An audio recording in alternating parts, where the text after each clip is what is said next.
Bonjour, si tu veux progresser en français, reste avec nous. Tu vas découvrir beaucoup de choses intéressantes aujourd'hui. Oui, reste avec nous parce qu'on va parler d'un sujet important en France. Un sujet souvent discuté, parfois mal compris, et pourtant très présent dans la société française. Aujourd'hui, on parle de la laïcité. Exactement. Alors, première question pour toi.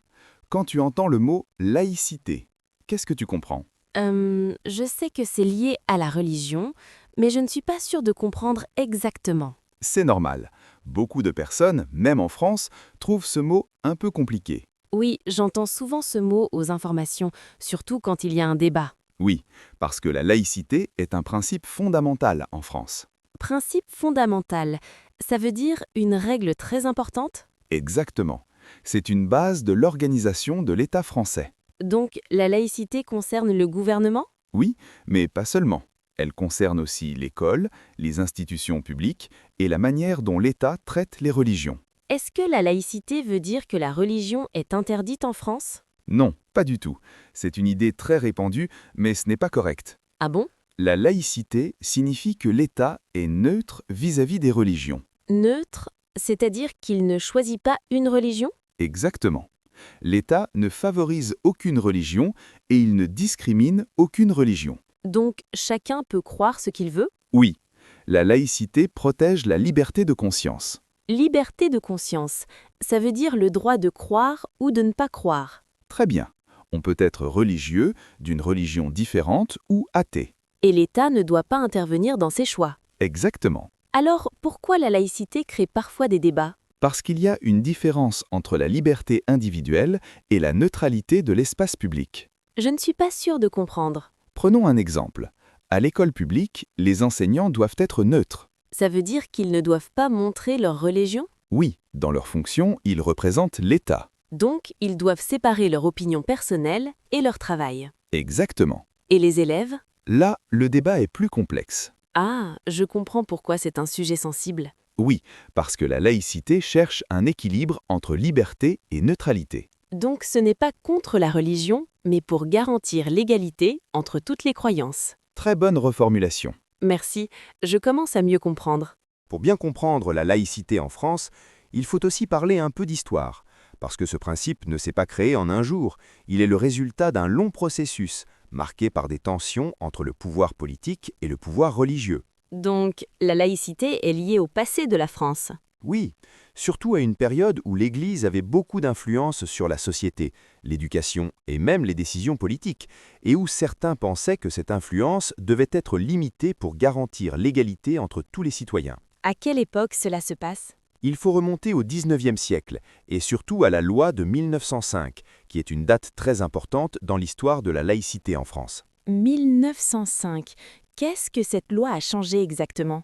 Cette loi a officiellement séparé les églises et l'État, ce qui signifie que l'État ne reconnaît, ne salarie ni ne subventionne aucun culte, et qu'il garantit en même temps la liberté de conscience et la liberté de pratiquer sa religion. Donc, avant 1905, l'État et l'Église étaient liés. Oui, il existait un système où certaines religions, notamment le catholicisme, avaient un statut particulier et recevaient un soutien officiel, ce qui créait des inégalités et des tensions. Je comprends mieux pourquoi la séparation a été considérée comme importante. Exactement, parce que l'objectif était de créer un État neutre, indépendant des religions, afin que tous les citoyens soient traités de la même manière, quelles que soient leurs croyances. Donc, la laïcité est née pour protéger la liberté et l'égalité. Oui, et aussi pour éviter que la religion influence les décisions politiques ou que la politique influence les pratiques religieuses. Cela semble logique, mais pourquoi ce sujet reste-t-il sensible aujourd'hui? Parce que la société a évolué, les religions sont plus diverses qu'au début du XXe siècle et certaines situations nouvelles obligent à réinterpréter le principe de laïcité dans des contextes différents.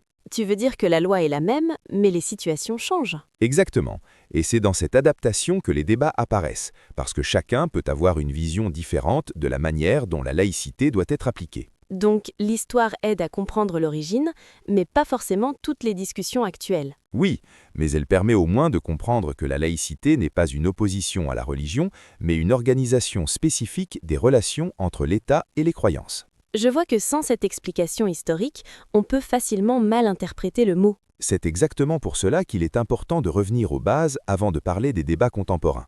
Maintenant que nous avons parlé de l'histoire, on peut essayer de comprendre comment la laïcité fonctionne concrètement dans la vie quotidienne en France, parce que ce n'est pas seulement un principe théorique écrit dans une loi. Oui, j'aimerais comprendre comment cela s'applique dans la réalité. Par exemple, dans les administrations publiques, comme les mairies, les hôpitaux ou les écoles publiques, les employés doivent respecter une obligation de neutralité religieuse. Cela veut dire qu'ils ne peuvent pas afficher leurs croyances. Oui, dans l'exercice de leurs fonctions, ils ne doivent pas montrer de signes religieux visibles, parce qu'ils représentent l'État, et l'État doit rester neutre. Donc, ce n'est pas une interdiction pour toute la population, mais seulement pour ceux qui travaillent pour l'État. Exactement, et c'est une distinction très importante.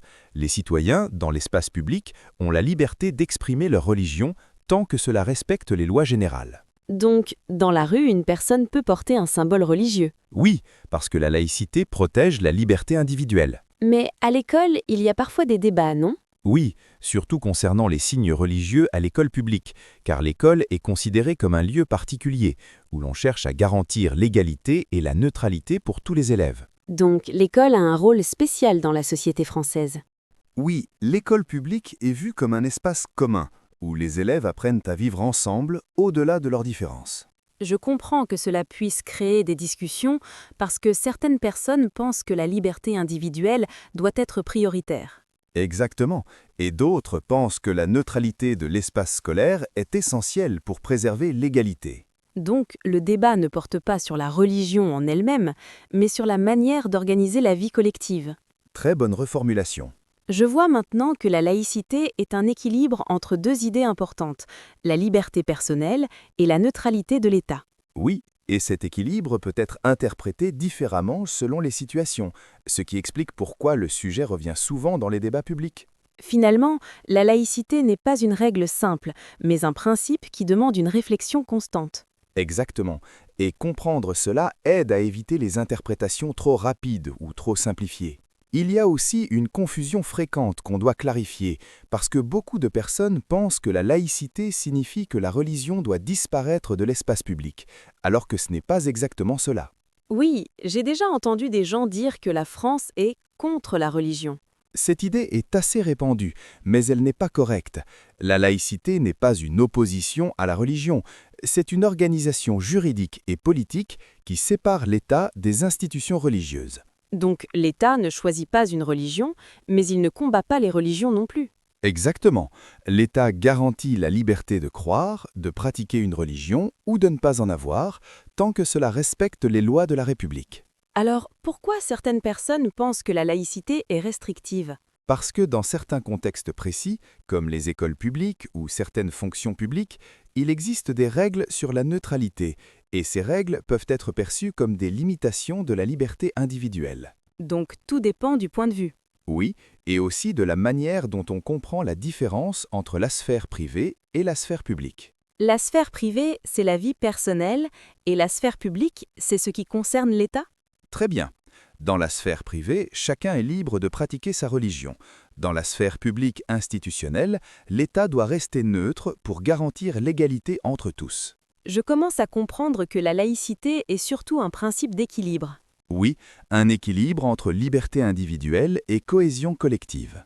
Et c'est cet équilibre qui crée parfois des tensions. Exactement, parce que selon les situations, certaines personnes estiment que la liberté est trop limitée, tandis que d'autres pensent que la neutralité n'est pas suffisamment protégée. Donc le débat n'est pas simple et il dépend du contexte. Oui, et c'est pour cela qu'il faut éviter les réponses trop rapides comme « la laïcité est contre la religion » ou « la laïcité empêche la liberté ». Finalement, c'est un principe qui demande réflexion et nuance. Absolument, et comprendre cette nuance est essentiel pour saisir la manière dont la société française s'organise autour de cette idée.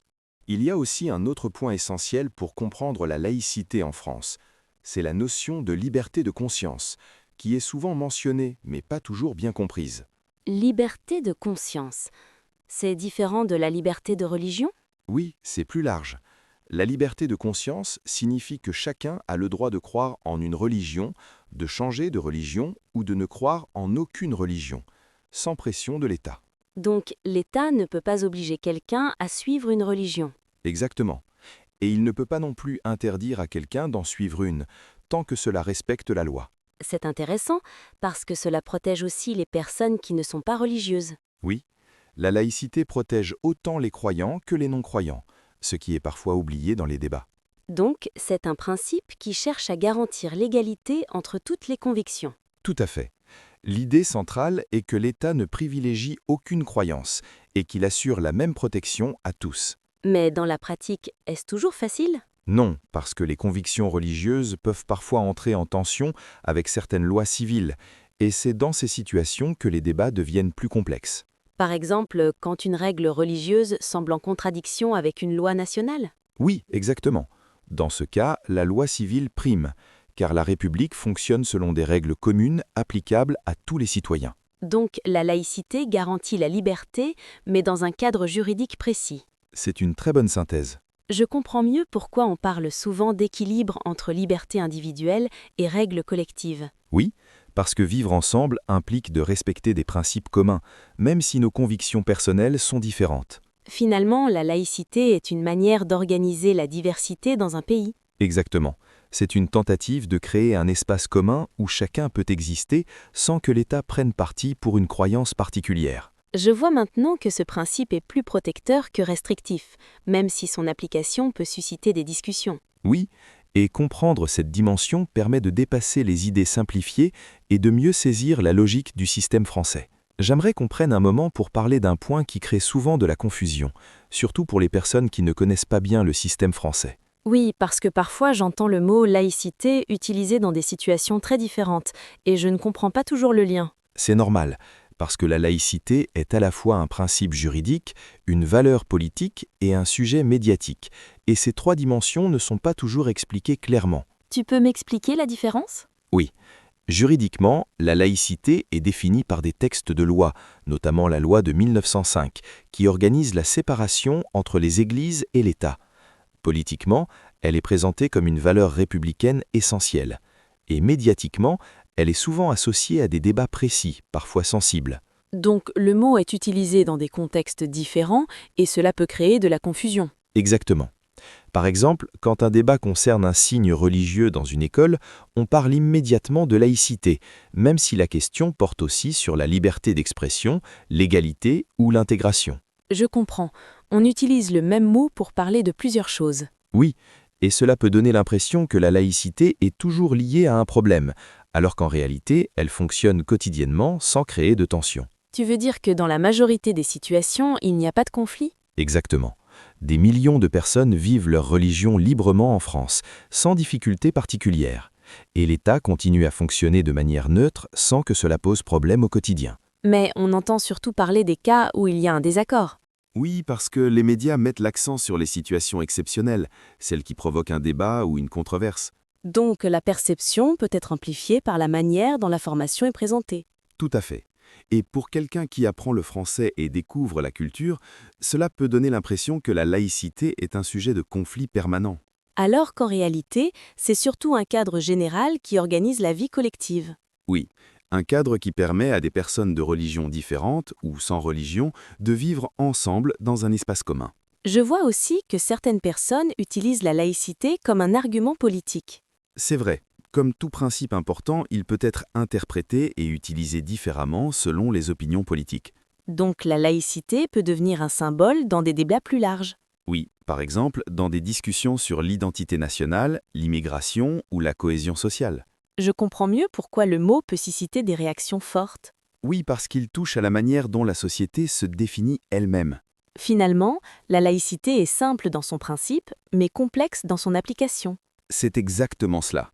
Le principe est clair. Séparation de l'État et des religions, neutralité de l'État, liberté de conscience. Mais l'application demande toujours une réflexion sur les situations concrètes. Et cette réflexion peut varier selon les personnes et les contextes. Oui, et c'est pour cela que comprendre les bases permet d'éviter les jugements rapides. Je crois que cette explication me rassure, parce que je voyais la laïcité comme quelque chose de très rigide.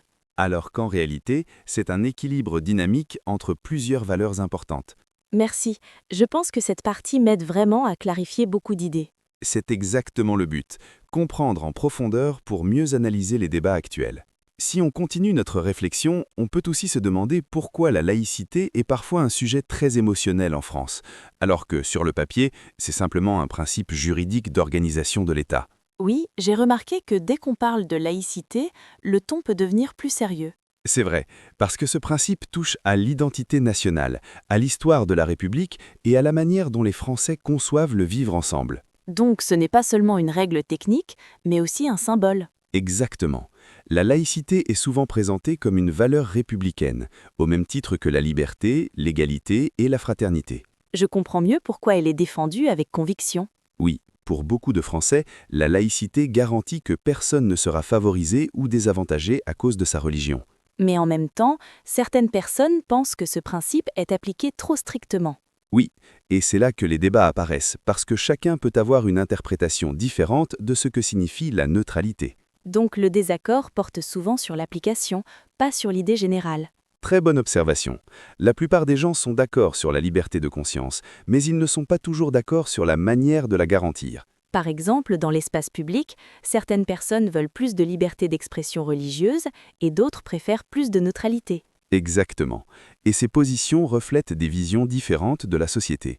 Je vois que la laïcité devient un miroir des débats plus larges sur l'identité et la cohésion sociale. Oui, parce que derrière ce mot se cachent des questions plus profondes sur la diversité culturelle, l'intégration et le respect des différences. Finalement, la laïcité n'est pas seulement une règle, c'est un cadre pour vivre ensemble dans une société plurielle. C'est une très belle manière de le formuler. Je me rends compte que comprendre ce principe aide à comprendre beaucoup d'autres débats en France.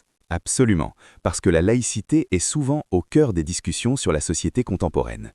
Si on essaye maintenant de résumer tout ce que nous avons dit, comment expliquerais-tu la laïcité avec des mots simples à quelqu'un qui ne connaît pas la France?